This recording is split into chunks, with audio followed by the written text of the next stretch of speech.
Today, we invite you to walk the path of truth and nonviolence with Mahatma Gandhi, the father of the nation. From humble beginnings to leading India's freedom, struggle with compassion and unwavering resolve, Gandhi transformed hearts and history. Join us as we revisit the life of a leader whose ideals of peace, courage, and unity continue to guide the world. Join us in this special podcast, an unforgettable journey through triumph and turmoil. I am your host, and it is my profound honor to welcome Mahatma Gandhi. Namaste. Thank you for inviting me. Mahatma Gandhi, the pleasure and honor are truly ours. Tonight, we hope to delve into your life story, your childhood, your struggles, your ideals, and your legacy. Shall we begin at the beginning? Yes, please. I am ready to share whatever I can. You were born as Mohandas Karamchand Gandhi on October 2nd, 1869, in Porbandar, Gujarat. Tell us about your childhood, your family, and the values that shaped you as a boy. I remember a home filled with love and lessons. My father, Karamchand Gandhi, was the Diwan, the chief minister of a small princely state. He was a proud, principled man, though he had little formal education. My mother, Putli Bai, was the tender heart of our family, deeply religious and endlessly compassionate. She was a devout Hindu of the Vaishnava tradition, influenced by Jainism, which meant our household held nonviolence and tolerance as core virtues. I saw her pray daily and keep tough vows, even fasting for days with unwavering faith. Such an environment must have left a strong impression on young Mohandas. Indeed, from my mother, I learned about ahimsa, nonviolence, long before I knew the word for it. I was a restless little boy. My sister Raliat once said I was restless as Mercury, either playing or roaming about, even twisting a dog's ears for fun. But I also had a contemplative side. I was enthralled by stories from Indian classics, the tales of Shravana, the devoted son, and King Harishchandra, who sacrificed everything for the truth, haunted me as a child. I would act out Harishchandra's trials in my mind over and over. Those stories planted in me the belief that truth and love are principles worth any sacrifice. It sounds like even as a boy you were drawn to ideals of truthfulness and duty. Were you a serious child because of this? Or did you have a more playful side in school? I was actually quite an ordinary student. In school at Raikot, I was painfully shy. I did well enough in lessons. I was an average student, not at the top of the class, but I avoided sports and barely opened my mouth due to my shyness. Books were my closest companions. If a teacher scolded me or if I needed to speak up, I would shrink back tongue-tied. This timidity stayed with me for many years, like a shadow. Shyness, and yet such strong values being cultivated. A pivotal part of your early life was your marriage.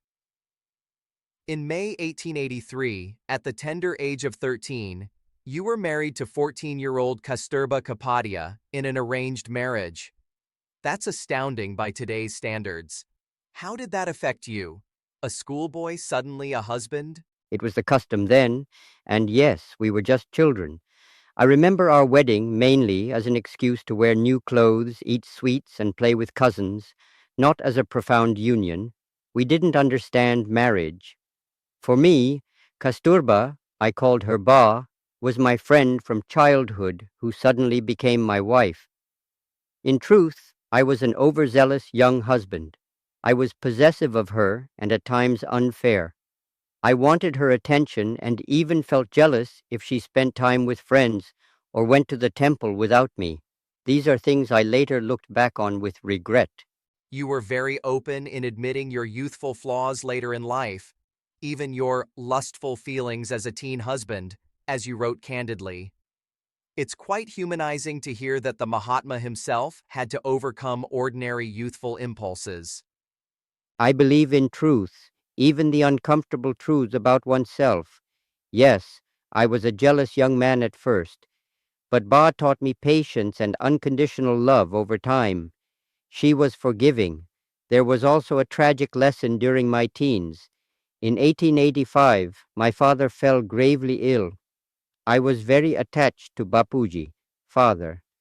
I would massage his legs and keep him company nightly. One night, I left my post at his bedside to be with Kasturba. We were still passionate teens. Tragically, while I was away, my father passed away. I was devastated.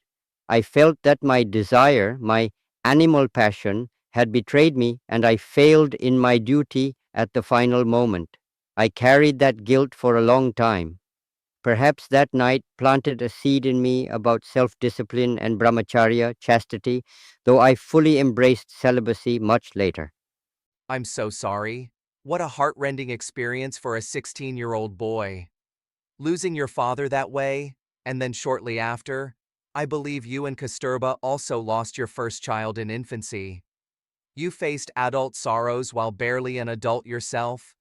Those early sorrows tested me. Our first baby, born soon after, survived only a few days. It was anguish piled on anguish, a lesson, perhaps, in enduring suffering. But they also taught me empathy. How could I not feel the pain of others after experiencing my own? Each loss, each pain was a teacher. Around this time, I finished high school and briefly enrolled in college in Bhavnagar, but I wasn't satisfied. I felt I needed to do something more for my family and myself. That's when the idea of going to London to study law took hold. Going abroad for education was quite bold in those days. In 1888, you sailed to England to train as a barrister at age 18. I recall that this was not a simple decision. Your mother had deep reservations about you traveling overseas, didn't she? Oh, yes. In my community then, crossing the ocean was almost taboo. Mother was worried I'd lose my morals in the West. I promised her on a sacred vow that I would abstain from meat, alcohol, and women while abroad.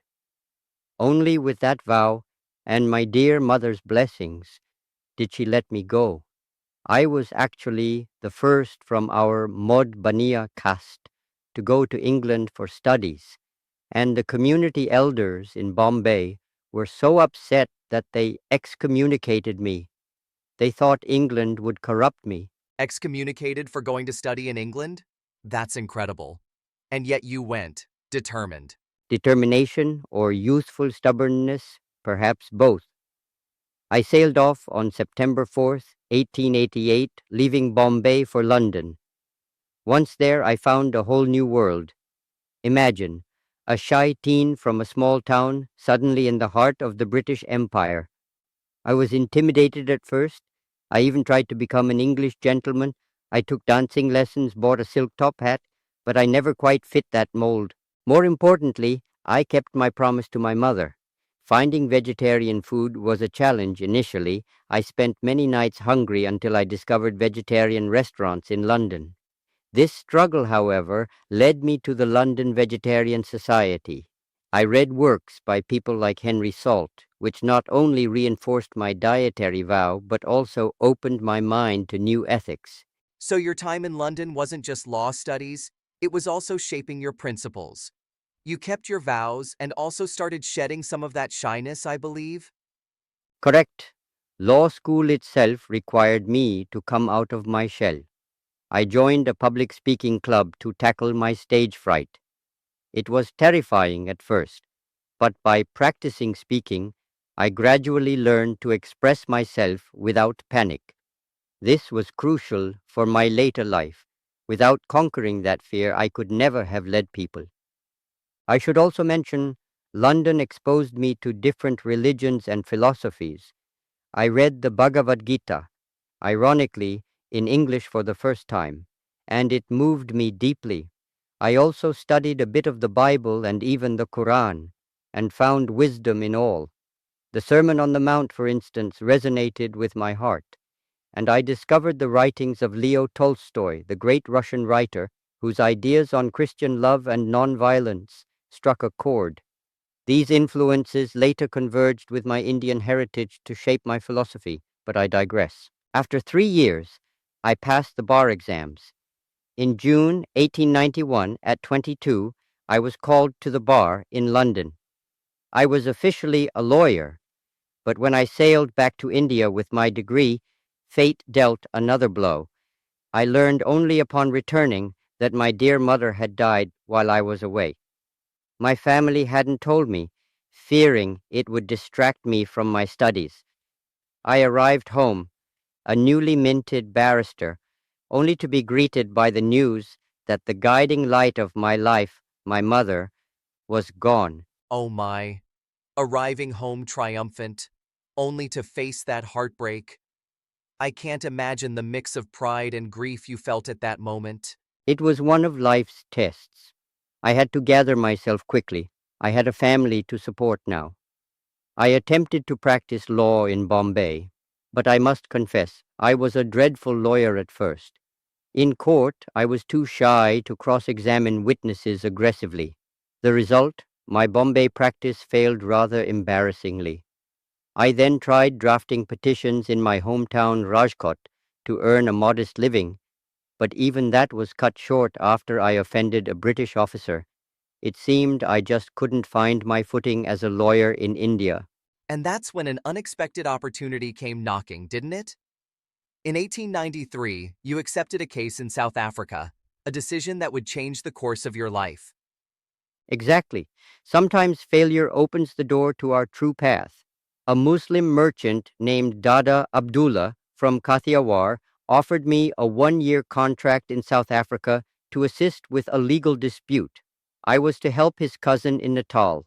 They needed someone who knew Indian and English law, and there I was, eager to prove myself. I grabbed the opportunity, thinking, all right, let's try law on a new continent.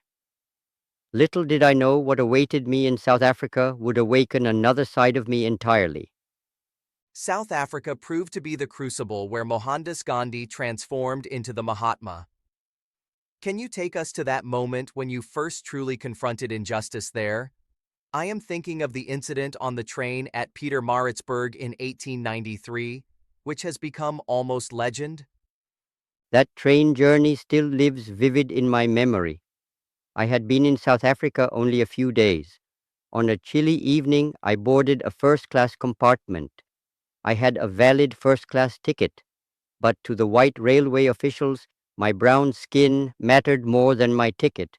They ordered me to move to third class. I refused, insisting on my right. In response, a policeman threw me off the train at Pietermaritzburg station into the cold night. That must have been a shock. You were a young lawyer, educated and respectable, yet treated as less than human because of your skin. I was shaking with cold and disbelief. It was winter, and as night fell, I sat shivering in the waiting room of that station all alone. I had a choice to make before dawn. One, return to India, defeated, saying there's no place for me here. Or two, stay and fight, not with fists, but by insisting on my dignity and rights. By the first light of morning, I made my decision.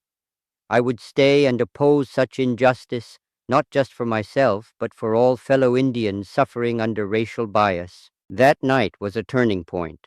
The moment the seed of satyagraha was planted in my heart, though I didn't yet have that name for it, it awoke something in me, a resolve to hold on to truth and resist injustice without hatred. That one night transformed your purpose. After that, you spent 21 years in South Africa fighting for Indian rights. How did you go about it? You were one man up against an entire system of colonial racism. Not one man for long. I helped organize the Indian community. In 1894, I founded the Natal Indian Congress to unify Indians in South Africa. We petitioned, we protested, we educated people about our plight. The community rallied. I was no longer alone. There were many trials. In 1897, a mob of white settlers, furious about our activism, attacked me when I landed in Durban. They nearly lynched me. I narrowly escaped, thanks to the wife of a police official who intervened. I decided not to press charges against the attackers. Even then, I felt that revenge would not serve justice. Forgiveness and firmness of purpose were more powerful. During the Boer War of 1899-1902, I even formed an Indian ambulance corps. I led Indian volunteers to serve the wounded British soldiers. I wanted to dispel the colonial notion that Indians were unmanly or disloyal. We stretcher bearers did our duty bravely.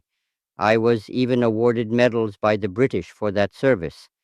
It's ironic, I know, serving an empire that denied us basic rights, but I hoped our service would earn our people greater respect. Sadly, that recognition was not forthcoming.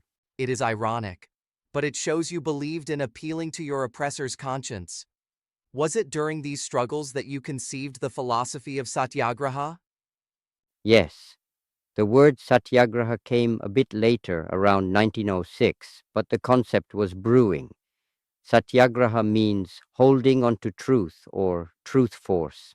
In 1906, the Transvaal government tried to impose a humiliating law requiring all Indians to register and carry passes with their fingerprints, essentially an ID for people of color only. We felt it was degrading. At a mass meeting in Johannesburg that September, I urged my people to defy this law without violence. We pledged to endure jail, beatings, whatever came, but not to submit to injustice or to retaliate with hate. That was the birth of Satyagraha as a movement. The idea was we will not harm others, but we will not cooperate with our own oppression either. We will put our bodies and souls on the line for truth. Many were jailed. I myself was imprisoned multiple times in South Africa. We burnt our registration passes in bonfires. We courted arrest. Some were beaten, but each sacrifice only strengthened our resolve. This philosophy of nonviolent resistance was revolutionary. It must have been inspired by various sources, your Hindu Jain upbringing, perhaps Christian teachings, Tolstoy, as you mentioned. It all synthesized into satyagraha, your unique approach. Absolutely. Satyagraha was the fruit of both Indian and global wisdom. From Hinduism and Jainism, I drew ahimsa, non-harm, and the idea that the truth, satya, is God. From Jesus' teachings, I embraced the power of suffering love, turning the other cheek to redeem an oppressor. Tolstoy's writings, especially The Kingdom of God is Within You, and a correspondence I had with him, reinforced my faith in moral resistance over brute force. The Bhagavad Gita taught me about selfless action, doing one's duty without attachment to results. All these fed into satyagraha. It was both deeply spiritual and practical, and I must credit the brave Indian men and women in South Africa who stood with me. Without their courage, my ideas would have meant nothing. Together, over 2 decades, we won some concessions. By 1914, the worst of the anti-Indian laws were repealed. It was in South Africa, interestingly, that people first started calling me Mahatma, meaning great-souled. I never felt I deserved that title. I was only a man doing his duty. But it seems the name stuck. Mahatma, a title born in South Africa and later known throughout the world.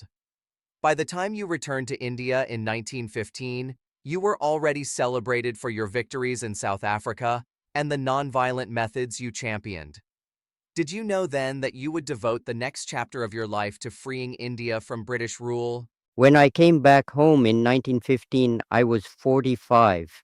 I felt like a traveler returning home with some experience and tools. I was certainly not the only freedom fighter in India. Many were already struggling for India's rights.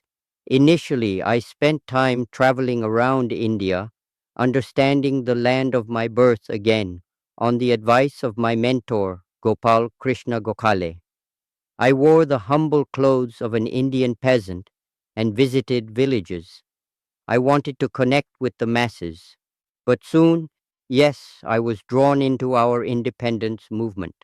I had seen that nonviolent resistance could work, and I believed it could be applied on a larger scale in India. Let's talk about your contributions to India's freedom fight. You arrived in an India already discontent under British colonial rule. By 1917, you led your first major campaign on Indian soil, in Champaran, Bihar. Could you tell us about that? It's often cited as your first big success in India. Champaran, yes. In 1917, the indigo farmers of Champaran were in misery. British planters forced them to grow indigo on a portion of their land, then buy it at unjust prices, effectively exploiting them. The farmers were desperate and invited me to help. When I arrived, the British authorities ordered me to leave the province. I politely refused to comply and instead launched an inquiry into the farmers' conditions, gathering testimony from villages. We used nonviolent protest, simply refusing to be bullied. After some tense standoff, the authorities conceded to negotiate. In the end, we reached an agreement that alleviated the conditions: refunds for the farmers and cancellation of harsh arrangements. Champaran was a victory of justice through peaceful civil disobedience. It was my first test in India that satyagraha could bring concrete change, and it succeeded. A remarkable victory indeed, one without violence. And it was followed by another in 1918, Kheda in Gujarat, where farmers suffering from crop failure sought tax relief. Yes, in Kedah the crops had failed due to floods, and the peasants could not pay the land tax. We appealed to the British to waive taxes that year. They refused. So we organized a tax strike. The peasants pledged not to pay, come what may. This was hard because refusing to pay could mean confiscation of land, even jail. But leaders like Vallabhbhai Patel emerged in that struggle, and the community stood firm. For months we held out. Eventually, the government partially caved. They suspended tax collection and even returned confiscated properties. It was another triumph for non-cooperation. These early successes built trust in our methods and in my leadership among Indians. So by the end of 1918, you had a growing reputation. Then comes 1919 and the aftermath of World War I. The British had promised reforms for India's help in the war, but instead, they imposed the repressive Rowlatt Act to curb dissent. And in April 1919, the tragic Jallianwala Bagh massacre occurred. British troops fired on unarmed Indians, killing hundreds. How did these events affect you and the movement? Those events were a rude awakening. I had actually supported the British war effort in 1914-18, hoping it would earn India's freedom as gratitude. Instead, in 1919, they gave us the Rowlatt Act, basically martial law allowing them to jail people without trial. I felt personally betrayed. We launched protests against that Black Act. Then Jallianwala Bagh happened on 13th April 1919. General Dyer surrounded a peaceful gathering in Amritsar and opened fire without warning. So many innocent men, women, children slaughtered. It was horrific. News of the massacre shook me to the core. And how did the colonial government react? Some in Britain praised Dyer. I realized then that expecting justice under British rule was futile. It became clear that we must demand complete independence, Swaraj. That was a turning point for me. From loyalty to the empire, I shifted to non-cooperation with the empire. In 1920, the Indian National Congress, with me as one of its leaders, launched the non-cooperation movement. We urged Indians to boycott British institutions, courts, and schools, to resign from government jobs, to renounce British titles, and most visibly, to boycott British goods and cloth. I advocated for Swadeshi, use of our own homemade products, especially hand-spun cloth, khadi. I would sit at the spinning wheel daily, and I encouraged everyone to do so as an act of economic rebellion.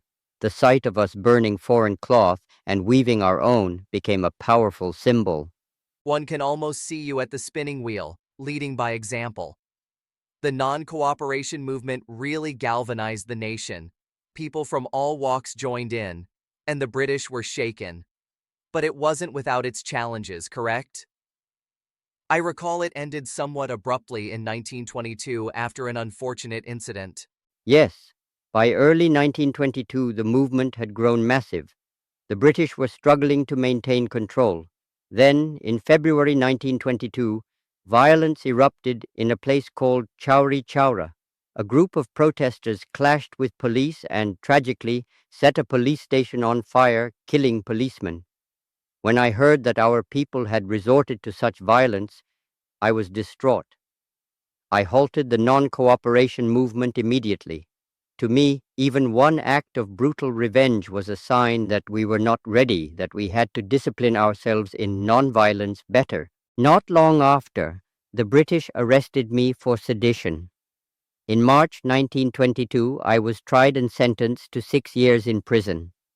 The judge who sentenced me actually praised my moral character in court. It was rather surreal. I served about 2 years before being released early due to an appendicitis surgery in 1924. By then, the first wave of mass civil disobedience had subsided. The movement had to pause and regroup. 2 years in prison, and during that time, the unity between Hindus and Muslims you had worked for, especially through supporting the Caliphate cause for Muslims, began fraying. It must have been a difficult period, but you emerged still determined. It was difficult. I emerged from prison to find the unity weaker and the political scene divided. So I shifted focus for a while to what I called constructive work, promoting spinning and village industries, fighting untouchability, and fostering Hindu-Muslim harmony at the grassroots. I traveled, I lived in ashrams, trying to live the change I wanted to see, but by the end of the 1920s, it was time for another great push. The British still clung to power, granting only minor reforms. So we prepared for a new mass movement, one that would catch the world's attention. You're referring to the famous Salt March of 1930, aren't you? That was truly iconic. A 240-mile march to the sea at Dundee to make salt, defying British laws. Please, paint us a picture of that historic event. Ah, I can almost feel that sea breeze again. On March 12, 1930, I set out from my Sabarmati ashram near Ahmedabad with just 78 volunteers. We walked about 12 miles a day. Crowds grew as we passed village after village. People would line the route, men, women, children, offering us water, joining our march. Our numbers swelled to the thousands by the time we neared the coast. We were marching against the British salt tax, which made it illegal for Indians to make or collect our own salt. Imagine something as basic as salt, a gift of the sea, controlled by laws, forcing the poorest to buy at high prices. It was a perfect symbol of oppression. On April 6th, after 24 days, we reached the Arabian Sea at Dundee. At dawn, I waded into the tide and scooped up a lump of salty mud and sand and evaporated it to produce a pinch of salt in my hand, raising it aloft. With this, I said, I am shaking the foundations of the British Empire. And indeed, that tiny pinch of salt sparked a wildfire. Across India, millions broke the salt laws, making salt, buying illegal salt, marching on salt depots. It was a mass act of civil disobedience. Women participated in large numbers too, which was wonderful. They led protests and made salt themselves. The British responded with brute force. Over 60,000 people were arrested in that campaign. I myself was arrested in May 1930 before I could march to the Darasana salt works. But by then, the movement had caught global attention. The sight of peaceful protesters being clubbed by police and still not fighting back moved the world. The Salt March was perhaps one of our most dramatic and successful protests, weakening the moral authority of British rule. Such a profound act, using the simplest substance, salt, to challenge an empire. The image of you marching staff in hand, and that symbolic pinch of salt, became an inspiration worldwide. After the Salt Satyagraha, the British finally agreed to negotiate. There was the Gandhi-Irwin Pact in 1931, where they released prisoners, and you suspended the civil disobedience. You even went to London for talks, the Round Table Conference in late 1931, as the sole representative of the Indian National Congress. How was that experience, meeting the British on their soil again, now as an adversary? It was enlightening. London had not changed much since my student days, but I had. I arrived in my simple dhoti and shawl, causing quite a sensation in those halls of power. We had high hopes to discuss Swaraj, self-rule, for India. Unfortunately, the British government's focus was elsewhere. They wanted to drag discussions into issues of Indian minorities and princely states, avoiding the main question of ending colonial rule.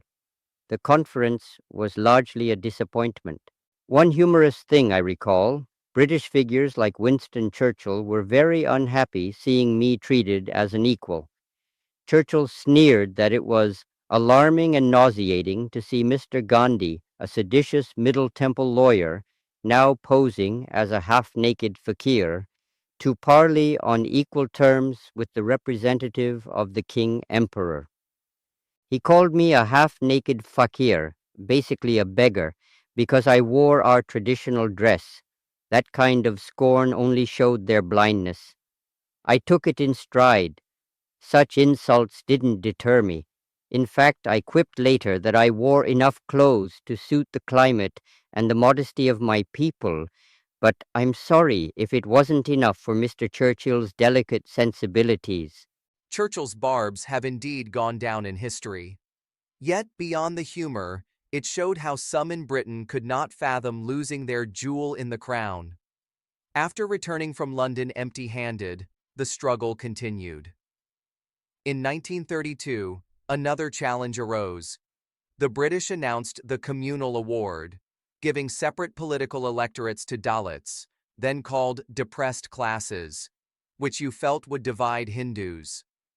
You undertook a fast unto death in prison to oppose that, which led to the Pune Pact with Dr. B.R. Ambedkar. This was a very sensitive episode, wasn't it? Extremely sensitive. The British loved to divide and rule. By segmenting electorates by caste, they would further entrench the divisions in our society. I had been campaigning to end untouchability, calling the untouchables Harijans, children of God. But I disagreed with Ambedkar on the political solution. I feared separate electorates would permanently segregate Dalits. So while in Yerwada jail, I resorted to my moral weapon, fasting. I declared I would fast unto death unless this was reconsidered. It was not meant as blackmail of Ambedkar, but as an appeal to the conscience of all Indians to not separate spiritually from our brothers and sisters. It was controversial. Many, including Ambedkar, criticized me for putting my life on the line over this, but the pressure of the fast brought everyone to negotiate. Finally, Dr. Ambedkar and other leaders reached the Pune Pact, which gave Dalits reserved seats in legislatures but not a separate electorate. I broke my fast then. This episode earned me both gratitude from some and lasting criticism from others, but my intent was to keep India's social fabric intact while we worked to uplift the oppressed. That was one of several times you used fasting as a means of protest and moral persuasion. It became a hallmark of your approach, these fasts unto death for causes, appealing to the better nature of friend and foe alike. Through the 1930s, you semi-retired from Congress for a period, focusing on social issues, as you said. There were internal disagreements too. For instance, Subhas Chandra Bose was elected Congress president in 1938 against your candidate, leading to some friction. But moving forward, when World War II erupted in 1939, it posed a new dilemma. By 1942, amid the war, you issued the call for the British to quit India immediately. That was a final, all-out push. What led to that moment? The Second World War was raging, and the British dragged India into it without consulting any Indian leaders. I empathized with the fight against fascism, but I could not stomach that we were fighting for others' freedom while our own country remained colonized. So, in August 1942, the Congress, under my urging, passed the Quit India Resolution, demanding the British leave India once and for all, and declaring we would do whatever necessary non-violently to make it happen. My mantra was, do or die. We were prepared to sacrifice everything in this last struggle. The response was swift and harsh. The British government arrested me and the entire Congress leadership overnight. I was imprisoned at the Aga Khan Palace in Pune, and there I faced some of the darkest hours. My beloved wife Kasturba was with me in that imprisonment. She was my comrade in every struggle, you know, and she fell ill.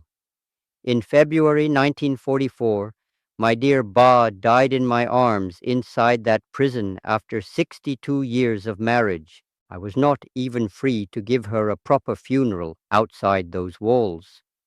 That was a heavy blow.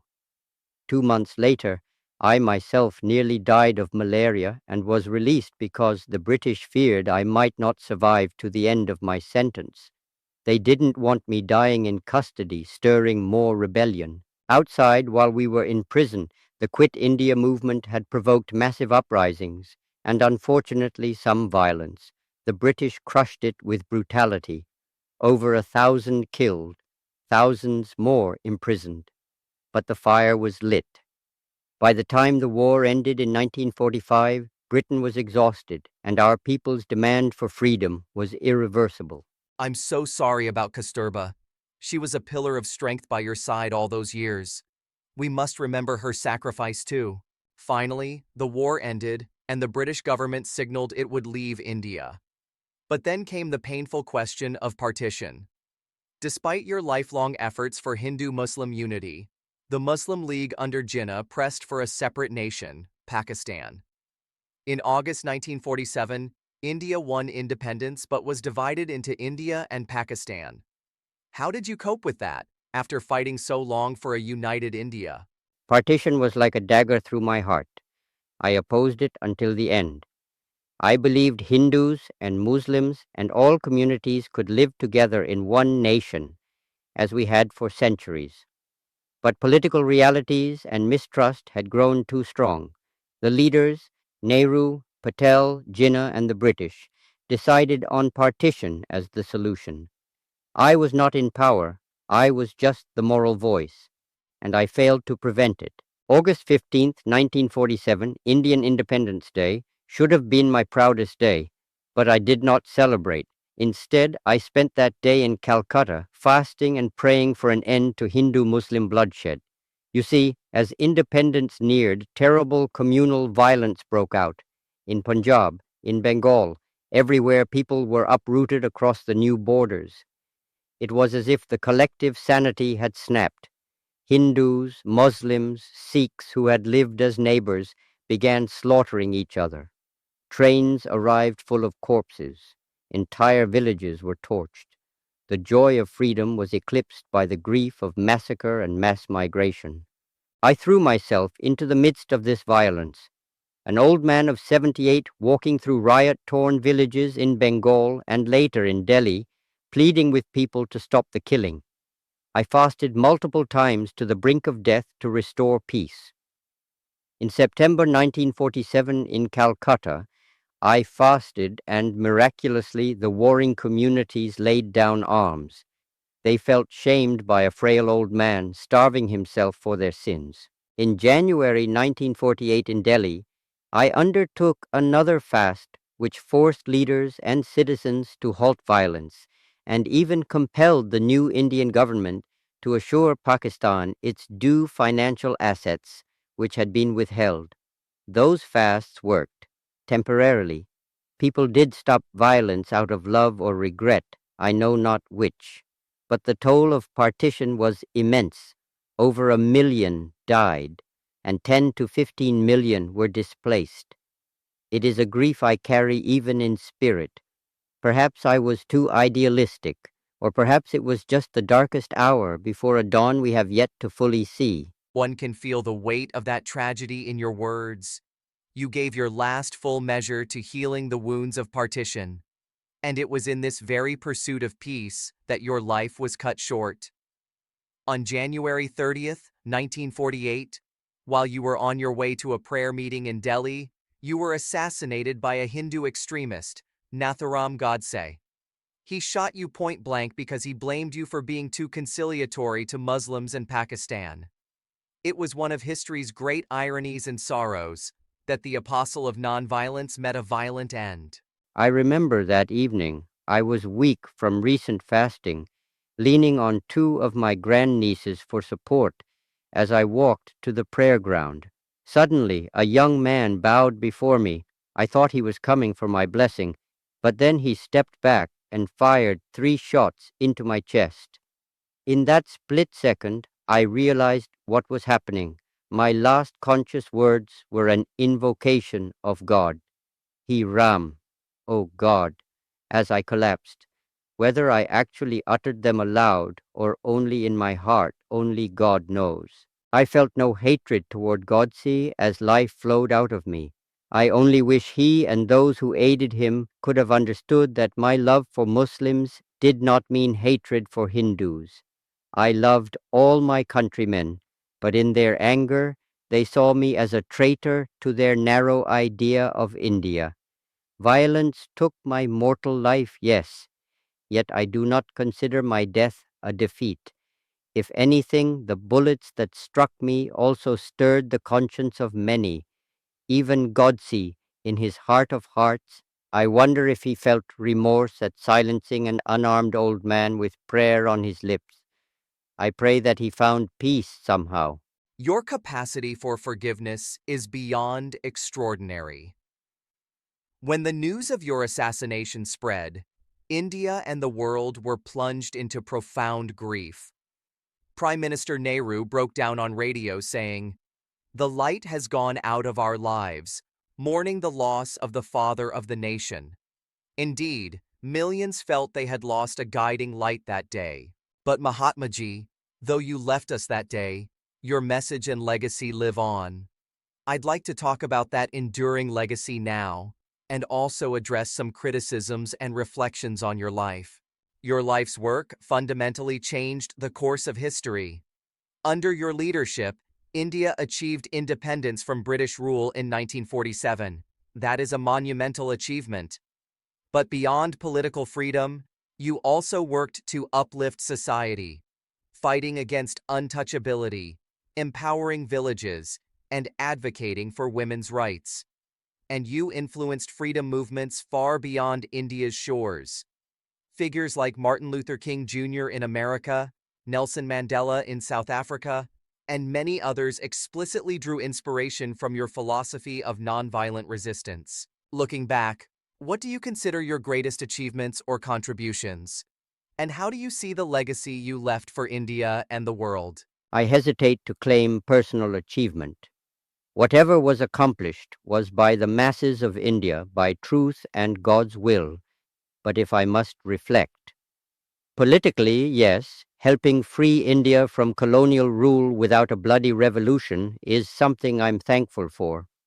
When I see India and Pakistan as free nations, despite the pain of partition, I feel my life's mission was fulfilled in that regard. Our long campaign of nonviolence showed the world a new way to fight oppression. As you said, it inspired others. Martin Luther King Jr. adopted nonviolent civil rights protests to fight racial segregation in America, and he succeeded in winning greater equality for African Americans. Nelson Mandela and many African leaders, even if they had to use arms at times, took great inspiration from the principle that their oppressors could be moved by moral force.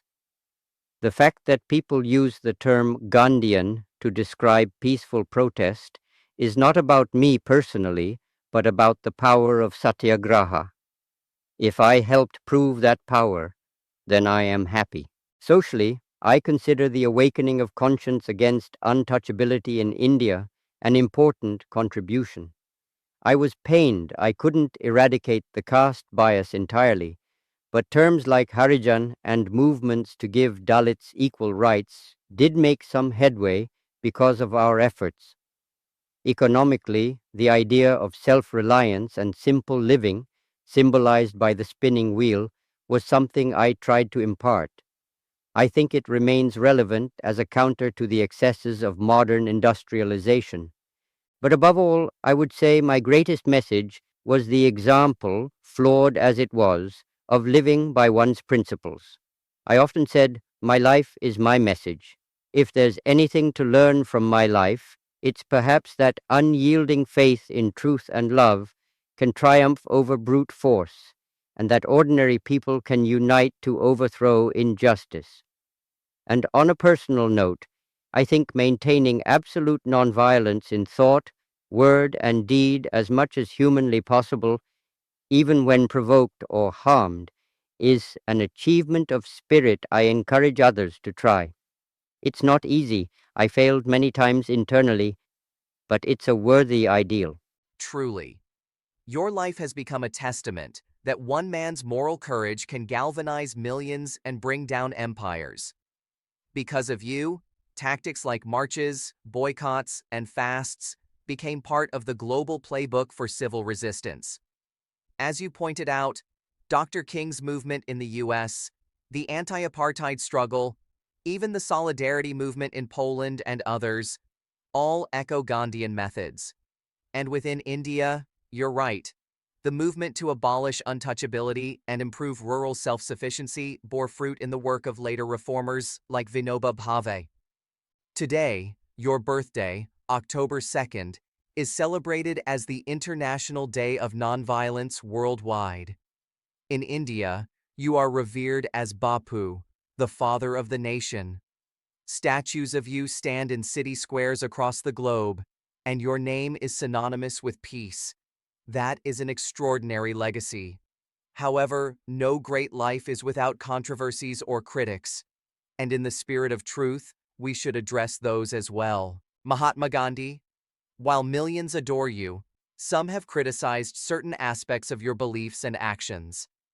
I'd like to raise a few of these critiques and hear your thoughts. For instance, as you mentioned, Dr. B.R. Ambedkar and many Dalits felt that you were not radical enough in dismantling the caste system.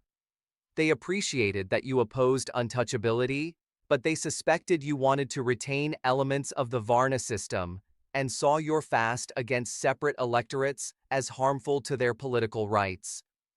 Ambedkar even said your vision kept Dalits as inferiors, albeit with more compassion, rather than truly liberating them. How do you respond to that?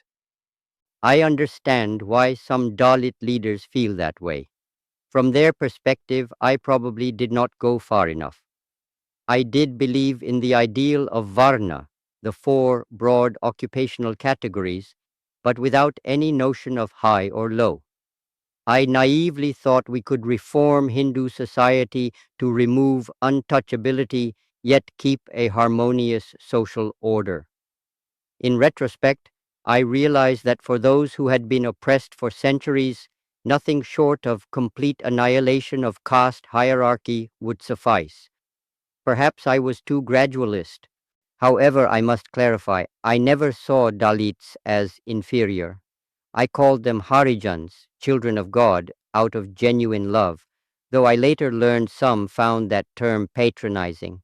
My methods, fasting and moral appeal, were what I knew. Ambedkar favored political measures and was more confrontational in rhetoric. We differed in approach, but we shared the goal of upliftment. If my actions hurt the Dalit cause in any way, it pains me, and I can only say my intent was always to heal, not harm. I think history will judge that both Ambedkar's direct action and my moral pressure had roles in improving the lives of Dalits.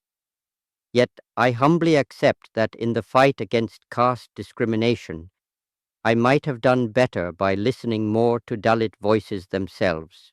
Another critique: some say you were too accommodating or gentle in the face of evil. For example, during World War II, you advised European Jews to adopt nonviolence and even offer themselves to the butcher's knife under Nazi persecution. Advice that many found shocking, given the monstrous violence of the Holocaust. Winston Churchill and others saw your nonviolence as naive in the face of tyrants. How do you defend the efficacy of nonviolence against utterly ruthless foes? Ah, that is theoretical since I did not have to face Hitler directly. I did write that if I were a Jew under Nazi Germany, I would still practice nonviolence and accept death rather than hatred. I know how unrealistic, even offensive, that sounds to many. Nonviolence is a creed of extreme courage, not a strategy for quick results. Against an enemy like Nazi fascism, perhaps defensive war was necessary. Many argue that. I won't cast judgment on those who fought Hitler with arms. That regime was a manifestation of pure evil. My hope, however, was that even in the darkest times, if some people upheld nonviolence and forgiveness, it would shine a light for humanity. My approach does not guarantee immediate survival. It guarantees that if enough people embrace it, then brutality eventually has no footing. But I admit, nonviolence on a societal scale works mainly when there's still some conscience left to appeal to, or when the oppressor needs the cooperation of the oppressed to function. In Nazi camps, alas, neither condition existed. Perhaps my advice there was more of a moral ideal than a practical solution. I accept that criticism. That's a very candid answer. Now, on the personal front, this is delicate. In your later years, you undertook controversial experiments in celibacy. You had young women, including your grandnieces, sleep beside you unclothed to test your vow of chastity.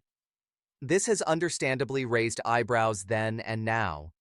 Many feel it was inappropriate and hypocritical, given your public moral stance.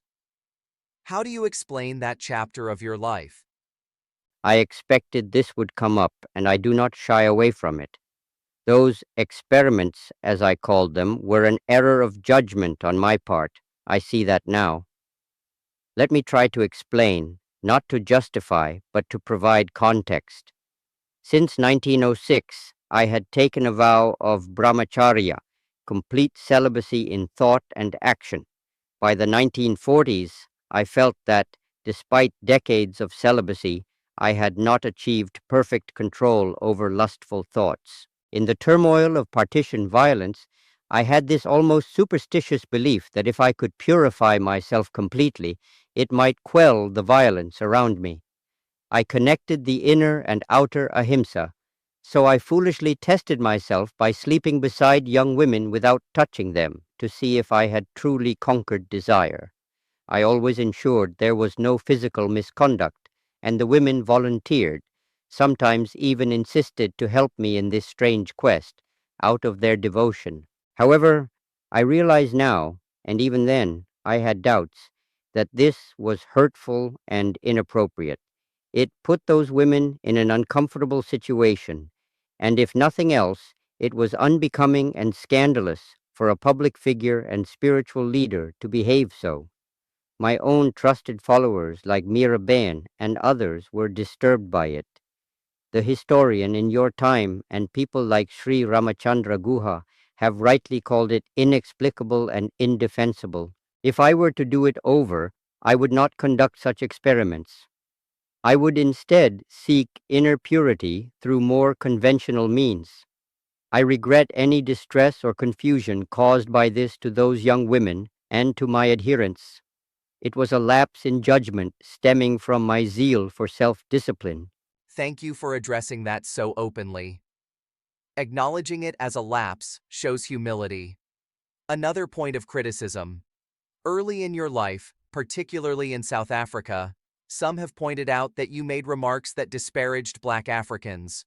For example, you complained about Indians being treated like the Kafirs, and at one time argued that Indians and Europeans shared an Aryan heritage, suggesting Indians were superior to native Africans. This has led some modern critics to label you with racial prejudice in your early years. What is your response to that? This is a painful one, but I must own up to my evolution. Yes, when I first went to South Africa, I was largely concerned with the plight of Indians there. I did use the term Kafir at times in my early writings, a derogatory term for black Africans, and complained that Indians were being treated on par with native Africans as if that were an insult. Those statements were prejudiced and ignorant, reflecting my upbringing in a caste-conscious, colonized society. I had not yet unlearned the racial attitudes that many of us in the British Empire had absorbed, but I will say, as I lived in South Africa longer, I interacted more with African leaders and saw firsthand the injustices they suffered. My views broadened and changed. By the early 1900s, and certainly by the time I left South Africa, I was advocating for Africans as well, and we even had joint efforts. I publicly opposed the Boer and British discrimination against blacks too, especially after witnessing atrocities. In later years, I counted great African Americans like Howard Thurman and leaders like John Dube among my acquaintances. And of course, leaders like Nelson Mandela later understood that I was not an enemy of African rights. He admired our fight against racism. So yes, I had my biases to overcome. I regret my early ignorance and racist remarks, but I urge people to see my journey as a human one. I grew from those early views. The Gandhi of 1940s stood firmly against all forms of racism.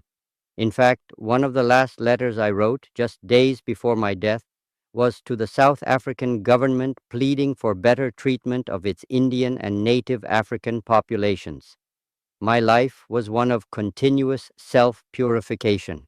I tried to shed prejudice as a snake sheds its skin whenever I became aware of it. It's heartening to hear you confront that honestly. It's a reminder that even great souls have to learn and grow. And indeed, history records that evolution, the young lawyer who once sought separate status for Indians in South Africa, became the mature leader who championed equality of all races. Lastly, some critics, especially in the heat of the struggle, felt you were too compromising at times. For instance, accepting the partition despite opposing it, or calling off the non-cooperation movement at its peak after Chauri Chaura, or not saving revolutionaries like Bhagat Singh from execution. On the flip side, some, like Bose, thought you were too autocratic within Congress, imposing your philosophy on others. How do you reflect on those critiques? If you try to please everyone, you end up pleasing no one, they say. I had to make tough calls guided by my inner voice. Yes, I called off mass movements when they turned violent, because nonviolence was for me non-negotiable. Many, including some of my closest colleagues, disagreed and were frustrated. But I stand by those decisions. I would rather have a temporarily aborted movement than a blood-stained victory. As for partition, I actually never accepted it in my heart, but once it was a reality, I did my best to mitigate the suffering. I could not single-handedly prevent it without inviting a civil war, perhaps. Regarding Bhagat Singh and other armed revolutionaries, I had great empathy for their patriotism, but I did not condone their methods. I did appeal to the Viceroy for commutation of Bhagat Singh's death sentence, albeit not with the same fasting or zeal I used in other causes. Perhaps I should have done more to save that young, brilliant life, but I feared appearing to endorse violence if I went further. It's a fine line, and perhaps I erred on the side of principle over emotion there. Within the Congress, I tried to lead by moral authority, not diktat, But yes, I had a strong influence. People say I was stubborn and had a sort of my way or the highway approach about nonviolence. I can only say I believe totally that without nonviolence our struggle's soul would be lost. If that conviction made me seem inflexible, so be it. I did step away from official positions. I was not Congress president after 1925, except for guiding roles. But my moral weight was certainly there, and I don't deny I used it to steer the movement's direction. All I can say is, I did so out of a sincere belief that it was for the best. History will judge where I was right or wrong. Thank you for addressing all these points with such candor. It demonstrates that legacies are complex, even Mahatma Gandhi's. Yet, despite any criticisms, the overwhelming consensus is that your life brought immense good to this world. I want to spend a moment delving into your philosophy, the core principles that guided you. Central to your beliefs were satya, truth, and ahimsa, nonviolence.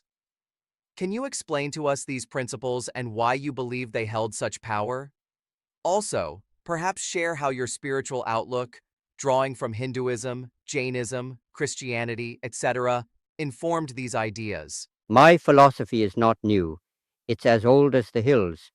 I only applied ancient wisdom to modern struggles. The two pillars are truth and nonviolence. To me, they are two sides of the same coin. I often said, truth is God. By truth, I mean not just truthfulness in speech, but truth in the sense of reality or the ultimate moral order.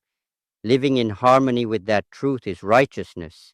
Ahimsa, or nonviolence, arises naturally from the pursuit of truth. If we believe God or moral truth resides in each of us, we cannot harm another without harming ourselves. Nonviolence is not passive. It is the active force of love and empathy. It means striving never to offend or injure, even in the face of provocation. It's soul force versus brute force. I learned early on from my mother and the Jain teachings around me about compassion to all living beings. That sank deep. Later, as I studied other faiths, I saw the same message. The Bhagavad Gita taught me to do right without attachment to rewards. Jesus Christ, especially the Sermon on the Mount, love your enemies, turn the other cheek, greatly impressed me. It sounded very akin to ahimsa. Islam taught me submission to the will of God and brotherhood. Jainism and Buddhism reinforced nonviolence and renunciation. Leo Tolstoy's Christian anarchism and John Ruskin's advocacy of the dignity of labor also shaped my thinking. I actually wrote a book, Hind Swaraj, in 1909, which encapsulates a lot of this, rejecting modern materialistic civilization and envisioning a society based on truth and nonviolence. So, philosophically, I synthesized these influences. I coined the term satyagraha to describe the force that comes from adhering to truth and nonviolence. It's not just civil disobedience politically, it's a whole way of life. It means seeking justice in a spirit of love, self-suffering instead of inflicting suffering. When practiced perfectly, it makes one invincible in a moral sense. Some might wonder, is nonviolence practical in all situations? You've spoken to that regarding Nazis. But what about personal situations, say, self-defense against an attack? How do you reconcile nonviolence with the instinct for self-protection or protecting one's loved ones? Nonviolence does not mean cowardice. I have said that I'd rather someone use violence to defend honor than be a coward who fails to protect the innocent. But the highest courage is to risk oneself without harming the other. For example, if someone attacks your family, the non-violent way would be to interpose yourself, even take the blow or bullet, but not to kill the attacker. Try to disarm or reason if possible. It's supremely difficult. Not everyone can do it, I admit. But those who can, like unarmed peace workers or those who shield others, they demonstrate the power of non-violence. It may not always save life in the immediate moment, but it sets a tone that reduces cycles of revenge in the long run. I practiced nonviolence not only politically but personally, towards my opponents, rivals, and critics. I found that responding to hate with love eventually transforms the situation. It may take time, but it does. The English poet Shelley wrote, "Win hearts by love and not by blows." That is satyagraha in a nutshell. Your unwavering commitment to these ideals is truly inspiring. Before we conclude, I want to ask, what message would you like to convey to people today, in the modern world full of new challenges? How can ordinary individuals practice Gandhi's principles in their lives now? My message today would be the same it always was. Be the change you wish to see in the world. Each of us can live the values of truth and nonviolence in our daily interactions, in how we treat family, neighbors, colleagues, even those we disagree with politically. In today's world, there is still much injustice, poverty, inequality, prejudice, violence, environmental crises. The methods of satyagraha are as relevant as ever. Peaceful protest, civil disobedience against unjust laws, simple living to reduce exploitation, communal harmony, these are timeless tools. They require, above all, personal integrity and fearlessness. Do not be afraid, and do not harbor ill will towards anyone, even those who hurt you. That is hard, but if even a small number practice it, it radiates outward. I also urge the youth, anchor yourselves in truth. In an age of misinformation and temptation, truth has become a scarce commodity. Hold on to it fast. Practice compassionate listening and understanding. Do not demonize those who differ from you. If conflict must happen, let it be like an argument within a family, firmly standing for what is right, but never hating the opponent. And remember the poorest and weakest in every decision you make. A civilization is to be judged by how it treats its most vulnerable. This was at the heart of everything I strove for, lifting up the last, the least, and the lost. If my life proves anything, it is that universal love is a real force, and that a life of simplicity, service, and sacrifice can not only bring personal peace, but also change society for the better. That is my humble message. Mahatma Gandhi, thank you. Thank you for sharing your journey, your wisdom, and your heart with us. Listening to you, I feel as if we have been in the presence of the living Mahatma, gaining insight not only into historical events, but into the moral core that guided them. We have walked with him from the by-lanes of Porbandar to the trains of Peter Maritzburg, from the salt flats of Dandi to the sorrowful streets of Noakhali. We have seen a man, not a perfect man, but a great-souled man, confront his own failings and an unjust world with courage, humility, and love. To our listeners, may this conversation ignite in you the spirit of Gandhi. As we face our own struggles, let us remember the frail figure who proved that one person's unwavering commitment to truth and nonviolence can indeed shake the foundations of oppression. Bapu, your light has not gone out. It shines on in all of us who dare to believe in goodness. The light is in each one of us. Thank you for helping to share it. And thank you, dear listeners, for joining us on this extraordinary journey. Let's carry forward the Mahatma's legacy in our lives, with truth in our words, compassion in our actions, and courage in our souls. This has been Gandhi Lives On, a conversation with the Mahatma's avatar. Until next time, remember, the power of peace lies in your hands. Mahatma Gandhi's legacy reminds us that real strength lies in compassion and unwavering commitment to justice.